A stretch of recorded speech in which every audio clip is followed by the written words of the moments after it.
प्यारे बच्चों, सुधी हिंदी क्लासेस में आपका हार्दिक स्वागत है। कक्षा 11 के जो हमारे कॉमर्स वर्ग के बच्चे हैं, उनका थर्ड पेपर व्यावसायिक एवं कार्यालय संगठन का है। जो वार्षिक परीक्षा के लिए महत्वपूर्ण प्रश्न हैं, वे इस प्रकार हैं। पहला प्रश्न है, संचालक कौन बन सकता है? उसकी नियुक्ति के संबंध में प्रावधान लिखिए। इसका उत्तर है संचालक का अर्थ। कंपनी एक कृत्रिम व्यक्ति है और प्रत्येक अंशधारी कंपनी के प्रबंध में प्रत्यक्ष रूप से भाग नहीं ले सकता तथा कंपनी का संचालन कुछ चुने हुए लोगों के द्वारा किया जाता है। अतः कंपनी में अंशधारियों की बड़ी संख्या के द्वारा कंपनी के संचालन के लिए चुने हुए व्यक्ति को संचालक कहते हैं। अगला है संचालकों की नियुक्ति। केवल व्यक्ति ही संचालक के पद पर कार्य कर सकते हैं। कोई समामेलित संख्या, फर्म अथवा संघ नहीं। संचालकों की नियुक्ति के संबंध में निम्नलिखित प्रावधान हैं। नंबर 1, प्रथम संचालकों की नियुक्ति। इनकी नियुक्ति प्रवर्तकों के द्वारा की जाती है। कंपनी के सीमा नियम एवं अंतर नियमों पर इनके सहमति के हस्ताक्षर होते हैं। यदि अंतर नियम में नाम न लिखे हों तो पार्षद सीमा नियम पर हस्ताक्षर करने वाले व्यक्ति प्रथम साधारण सभा के अंत तक कार्य करते हैं। नंबर 2, कंपनी की साधारण सभा द्वारा संचालकों की नियुक्ति।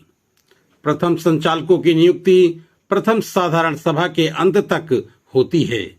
अतः प्रत्येक साधारण सभा में रिटायर्ड संचालकों के स्थान पर उनकी पुनर्नियुक्ति या नई नियुक्ति अंशधारियों की साधारण सभा में की जाती है। 1/3 संचालक बारी बारी से रिटायर होते जाते हैं। नंबर 3, संचालक मंडल द्वारा धारा 262 के अनुसार किसी संचालक के मरने, दिवालिया अथवा त्याग पत्र देने के कारण हुए रिक्त स्थान पर संचालक मंडल संचालकों की नियुक्ति कर सकता है। नंबर 4, अन्य पक्षों द्वारा कंपनी के ऋणदाता, बैंकिंग एवं वित्तीय निगम यदि कंपनी में हिस्सेदारी रखते हैं तो उन्हें भी संचालक बनाया जा सकता है। केंद्रीय सरकार के द्वारा भी अधिक से अधिक 2 संचालक की नियुक्ति की जा सकती है। नंबर 5, आनुपातिक प्रतिनिधित्व के आधार पर अल्पमत मताधिकारों को सार्वजनिक तथा उसकी निजी सहायक कंपनी 2/3 संचालकों की नियुक्ति आनुपातिक आधार पर कर सकते हैं। दूसरा क्वेश्चन है, व्यावसायिक कार्यालय से आप क्या समझते हैं? एक आधुनिक कार्यालय के कार्यों का वर्णन करें। उत्तर, किसी व्यावसायिक संस्थान को सुचारू रूप से चलाने के लिए एक निश्चित स्थान का होना जरूरी है, जिससे इस स्थान से किसी भी प्रतिष्ठान के कार्य को सुचारू रूप से चलाया जा सके। इस स्थान का नाम कार्यालय रखा गया, अर्थात कार्य करने का स्थान। व्यावसायिक कार्यालय वह स्थान है जहां किसी निश्चित उद्देश्य को ध्यान में रखकर संस्था के दैनिक कार्यों को सुव्यवस्थित ढंग से क्रियान्वित किया जाता है। हिंग्स एंड प्लेस के अनुसार कार्यालय एक ऐसा स्थान है जहां व्यवसाय के लिए नियंत्रण प्रणालियां स्थित होती हैं, जहां नियंत्रण, सूचना एवं कुशल संचालन के उद्देश्य से उचित रिकॉर्ड तैयार करना, प्रयुक्त करना तथा वितरण करना शामिल है। अतः कार्यालय किसी व्यवसाय का नियंत्रण एवं स्मरण केंद्र है। अगला पॉइंट है, आधुनिक कार्यालय के मुख्य कार्य निम्नलिखित हैं। नंबर 1, सूचनाएं प्राप्त करना। व्यवसाय से संबंधित सूचनाएं प्राप्त करना कार्यालय का प्रमुख कार्य है। विभिन्न प्रकार की सूचनाएं, विज्ञापनों, सरकारी आदेशों कर संबंधी जानकारी प्राप्त की जाती है। पत्र व्यवहार, विक्रय का बिल बनाना, रिकॉर्ड तैयार करना आदि समस्त सूचनाएं उपलब्ध कराना कार्यालय का कार्य है। नंबर 2, सूचनाएं सुरक्षित रखना। सभी प्राप्त सूचनाएं भविष्य में काम आती हैं, अतः उन्हें सुरक्षित रखना आवश्यक है। यह काम कार्यालय द्वारा किया जाता है। प्रबंधक कभी भी इन रिकॉर्डों की सूचना ले सकते हैं। नंबर 3, विज्ञापन देना। अपने व्यवसाय की जानकारी संभावित ग्राहकों, संस्थाओं, व्यक्तियों को देना भी कार्यालय का कार्य है। बिक्री के ऑर्डर मिलने के बाद उत्पादन, क्रय, श्रम आदि की व्यवस्था करना भी कार्यालय का काम है। नंबर 4, प्रशासन। समस्त व्यवसाय का संचालन कार्यालय से ही होता है, अतः प्रशासकीय कार्य यहीं से संपन्न होते हैं। नंबर 5, जनसंपर्क। आधुनिक कार्यालय में जनसंपर्क के द्वारा बाहरी व्यक्तियों को संस्था की कार्यप्रणाली, नीतियां और उद्देश्य के बारे में जानकारी दी जाती है, ताकि वे व्यवसाय से जुड़े, जिससे व्यापार की लगातार उन्नति होकर लाभ में वृद्धि हो। प्यारे बच्चों, वार्षिक परीक्षा में यहीं से प्रश्न पूछे जाते हैं। ये सभी प्रश्न बहुत ही महत्वपूर्ण हैं। अगला प्रश्न है, तीसरा प्रश्न, खड़ी फाइल विधि तथा लेटी फाइल विधि में क्या अंतर है? दोनों में कौन सी प्रणाली श्रेष्ठ है? उत्तर है, खड़ी फाइल विधि तथा लेटी फाइल विधि में निम्नलिखित अंतर है। क्रम संख्या, खड़ी फाइल विधि, लेटी फाइल विधि। नंबर 1, पत्र फोल्डर में खड़ी अवस्था में रखे जाते हैं। लेटी फाइल विधि में पत्र लेटी अवस्था में रखे जाते हैं। नंबर 2, पत्रों को बांधकर नहीं रखा जाता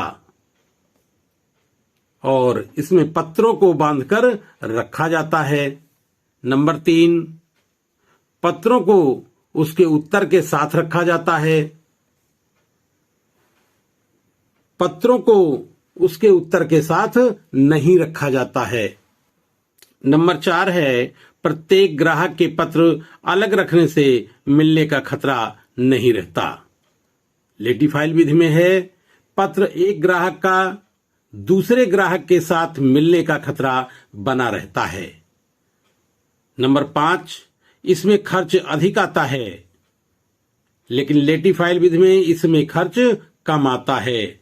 नंबर 6, इसमें ढूंढने में कम समय लगता है और लेटी फाइल विधि में इसमें ढूंढने में अधिक समय लगता है।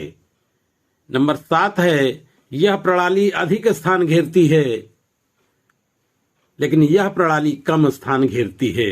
नंबर 8, फोल्डर का प्रयोग किया जाता है, लेकिन इसमें लेटी फाइल विधि में फोल्डर का प्रयोग नहीं किया जाता। नंबर 9, ताले का प्रयोग किया जा सकता है, लेकिन लेटी फाइल विधि में ताले का प्रयोग नहीं किया जाता है। खड़ी फाइल तथा लेटी फाइल के अंतर के बाद हम इस निष्कर्ष पर पहुंचते हैं कि लेटी फाइल की अपेक्षा खड़ी फाइल प्रणाली अधिक श्रेष्ठ है, क्योंकि पत्रों को उत्तर के साथ रखा जाता है तथा पत्रों को खोजने में कम समय लगता है। प्रश्न संख्या 4 है, कंपनी कितने प्रकार के अंश जारी कर सकती है? इसका उत्तर है, कंपनी 2 प्रकार के अंश जारी कर सकती है, जो निम्नलिखित हैं। नंबर 1, अधिमानी अंश। नंबर 2, साधारण अंश। प्यारे बच्चों, क्वेश्चन नंबर 1 से 3 तक 8-8 अंक के आते हैं, जो विस्तृत उत्तरीय प्रश्न होते हैं, और क्वेश्चन नंबर 4 से लेकर 21 प्रश्नों तक बहुविकल्पीय प्रश्न होते हैं। 60 क्वेश्चन होते हैं, जो 2-2 अंक के होते हैं। लेकिन इसमें महत्वपूर्ण प्रश्न बताए गए हैं, जो पेपर से अधिक हैं, 21 प्रश्नों से ज्यादा हैं। ये 5वां प्रश्न है, ऋण पत्र किसे कहते हैं? उत्तर है, एक ऋण पत्र ऋण स्वीकार करने का प्रमाण पत्र है जिसे कंपनी की मुहर के अधीन दिया जाता है। यह एक निश्चित तिथि पर मूल राशि लौटाने का अनुबंध है। इस प्राप्त राशि पर ब्याज दिया जाता है जब तक उसका पूर्ण रूप से भुगतान न कर दिया जाए। अगला प्रश्न है, अंश पत्र तथा ऋण पत्र में अंतर लिखिए। इसका उत्तर है अंश पत्र एवं ऋण पत्र में अंतर। इसमें 4 कॉलम किए गए हैं, एक क्रम संख्या का, दूसरा आधार और तीसरा है अंश पत्र, चौथा है ऋण पत्र। तो क्रम संख्या में नंबर 1 है, आधार में पूंजी, अंश पत्र में लिखा जाएगा कंपनी की पूंजी का भाग होता है। ऋण पत्र में लिखेंगे कंपनी द्वारा प्राप्त ऋण होता है। नंबर 2 स्वामित्व, अंश पत्र में लिखेंगे कंपनी का सदस्य होता है और ऋण पत्र में लिखेंगे कंपनी का ऋणदाता होता है। नंबर 3 लाभांश, अंश पत्र में लिखेंगे लाभ होने पर ही लाभांश मिलता है, लेकिन ऋण पत्र में लिखेंगे लाभ या हानि दोनों दशाओं में ब्याज मिलता है। अगला प्रश्न है 7, संचालकों के 2 अधिकार लिखिए। उत्तर है संचालकों के 2 अधिकार। नंबर 1, रिक्त स्थान पर संचालक की नियुक्ति करना। यदि आकस्मिक कारण से संचालकों का स्थान रिक्त हो जाता है तथा उसकी नियुक्ति की जा सकती है। नंबर 2, अंश पूंजी, यदि अंश पूंजी के किसी भाग पर अदत्त धन है तो उसकी याचना मांग की जा सकती है। प्रश्न संख्या 8 है, प्रस्ताव कितने प्रकार के होते हैं? उत्तर है प्रस्ताव 2 प्रकार के होते हैं। नंबर 1 साधारण प्रस्ताव, नंबर 2 विशेष प्रस्ताव। प्रश्न संख्या 9 है, विशेष प्रस्ताव से पारित किए जाने वाले 4 कार्य लिखिए। उत्तर है विशेष प्रस्ताव से पारित किए जाने वाले 4 कार्य निम्नलिखित हैं। नंबर 1 पार्षद सीमा नियम के प्रावधानों में परिवर्तन, धारा 17। नंबर 2 व्यवसाय प्रारंभ करना, धारा 149 ब्रैकेट में 2 का। नंबर 3 कंपनी के नाम को बदलना, धारा 21। नंबर 4 प्राइवेट शब्द हटाना, धारा 21। प्रश्न संख्या 10 है, कंपनी के समापन की विधि बताइए। इसका उत्तर है कंपनी के समापन की विधियां। नंबर 1 स्वेच्छा से समापन और नंबर 2 अधिकरण द्वारा समापन। प्रश्न संख्या 11 है, निस्तारक के 2 कर्तव्य बताइए। उत्तर है निस्तारक के 2 कर्तव्य निम्न हैं। नंबर 1 समापन की कार्यवाही को करना तथा अपने कार्य को संतोषजनक ढंग से करना। नंबर 2 सरकारी निस्तारक 6 माह के अंदर प्रारंभिक रिपोर्ट न्यायालय को देना। प्रश्न संख्या 12 है, सार्वजनिक उपक्रम के 4 लाभ लिखिए। उत्तर है सार्वजनिक उपक्रम के 4 लाभ निम्नलिखित हैं। नंबर 1 क्षेत्रीय असंतुलन दूर करना। नंबर 2 योजनाबद्ध विकास करना। नंबर 3 सामाजिक न्याय प्राप्त करना। नंबर 4 आर्थिक विकास में सहायक। प्रश्न संख्या 13 है, सहकारिता से आप क्या समझते हैं? उत्तर है समाज के कमजोर वर्ग के उत्थान में एक ऐसी व्यावसायिक संस्था ने जन्म लिया जिससे उसके सदस्यों को लाभ प्राप्त हो और उनका भी आर्थिक विकास हो, उसे सहकारिता कहते हैं। Professor E.H. कालवर्ड के अनुसार सहकारिता संगठन का वह प्रारूप है जिसमें व्यक्ति अपने आर्थिक हितों की प्रगति के लिए स्वेच्छापूर्वक तथा समानता के आधार पर इकट्ठे होते हैं तथा मिलकर काम करते हैं। प्रश्न संख्या 14 है, सहकारी समितियां कितने प्रकार की होती हैं? उत्तर है सहकारी समितियों के मुख्य प्रकार निम्नलिखित हैं। नंबर 1 उपभोक्ता सहकारी समितियां। नंबर 2 सहकारी बचत एवं उधार समितियां। नंबर 3 कृषक सहकारी समितियां। नंबर 4 उत्पादक सहकारी समितियां, नंबर 5 विपणन सहकारी समितियां, नंबर 6 आवास सहकारी समितियां और नंबर 7 यातायात सहकारी समितियां। प्रश्न संख्या 15 है, कार्यालय की परिभाषा दीजिए। उत्तर है, कार्यालय की परिभाषा जॉर्ज आर टेरी के अनुसार कार्यालय से अभिप्राय उस स्थान से है जहां किसी संगठन की नियंत्रण प्रणाली स्थित होती है। यह वह स्थान है जहां सूचनाओं के तैयार करने तथा प्रस्तुतिकरण से संबंधित कार्य किया जाता है। प्रश्न संख्या 16 है, कार्यालय के 4 कार्य बताइए। उत्तर है, कार्यालय के 4 कार्य निम्नलिखित हैं। नंबर 1 सूचनाएं प्राप्त करना, नंबर 2 सूचनाएं सुरक्षित रखना, नंबर 3 रिकॉर्ड बनाए रखना, नंबर 4 विज्ञापन देना। प्रश्न संख्या 17 है, केंद्रीकरण के 4 लाभ लिखिए। उत्तर है, केंद्रीकरण के लाभ। नंबर 1 कार्यभार का समान वितरण, नंबर 2 विशिष्टीकरण को प्रोत्साहन, नंबर 3 प्रभावी नियंत्रण, नंबर 4 कार्यालय संयंत्रों का उचित प्रयोग। प्रश्न संख्या 18 है, कार्यालय संगठन क्यों आवश्यक है। उत्तर है, कार्यालय संगठन प्रबंधकीय कार्यों का आधार है। इसी से नियोजन, निर्देशन एवं नियंत्रण संभव होता है। संगठन ही आवश्यक साधन उपलब्ध कराकर सही दिशा बनाता है। संबंधित व्यक्तियों को निश्चित परिभाषित कार्य दिए जाते हैं। क्वेश्चन नंबर 19 है, नस्तीकरण से आप क्या समझते हैं। उत्तर है, कार्यालय में प्राप्त मूल पत्रों तथा भेजे गए पत्रों की प्रतिलिपियों को रिकॉर्ड में सुरक्षित रखा जाता है। इन प्रपत्रों एवं प्रतिलिपियों को सुरक्षित रखना ही नस्तीकरण अथवा फाइलिंग कहलाता है, क्योंकि नस्तीकरण को फाइलिंग भी कहते हैं। क्वेश्चन नंबर 20 है, कबूतर खाने वाली फाइलिंग प्रणाली क्या है। इसका उत्तर है, कबूतर खाने की फाइल। यह विधि डाकखाने में पत्रों को छांटने जैसी है। इसमें प्राप्त प्रपत्रों को एक खाने वाली अलमारी के विभिन्न खानों में छांट लिया जाता है। छांटने का आधार व्यक्ति स्वयं तय करेगा।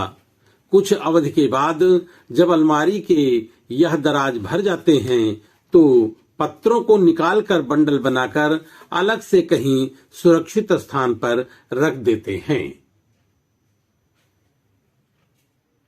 अगला प्रश्न है क्वेश्चन नंबर 21, अनुक्रमणिका बनाने के क्या उद्देश्य हैं। इसका उत्तर है, अनुक्रमणिका एक प्रकार से यह संकेत है जिसकी सहायता से यह पता लगाया जा सकता है कि कौन सा पत्र किस फाइल में किस स्थान पर रखा है। अनुक्रमणिका का प्रयोग विभिन्न प्रकार के कामों के लिए किया जा सकता है। अनुक्रमणिका एक प्रकार का इंडेक्स है जिसे हम इंडेक्स के नाम से जानते हैं। अगला प्रश्न है क्वेश्चन नंबर 22, अनुक्रमणिका से आप क्या समझते हैं। इसका उत्तर है, अनुक्रमणिका कार्यालय में बहुत सारी फाइलों को रखने के लिए एक व्यवस्थित अलमारी की आवश्यकता होती है। जब एक फाइल को उस अलमारी में शीघ्रता से ढूंढना हो तो एक सूची की आवश्यकता होगी। यह सूची अनुक्रमणिका होती है। अगला प्रश्न है क्वेश्चन नंबर 23, विज्ञापन से क्या लाभ है। इसका उत्तर है, विज्ञापन से निम्नलिखित लाभ हैं।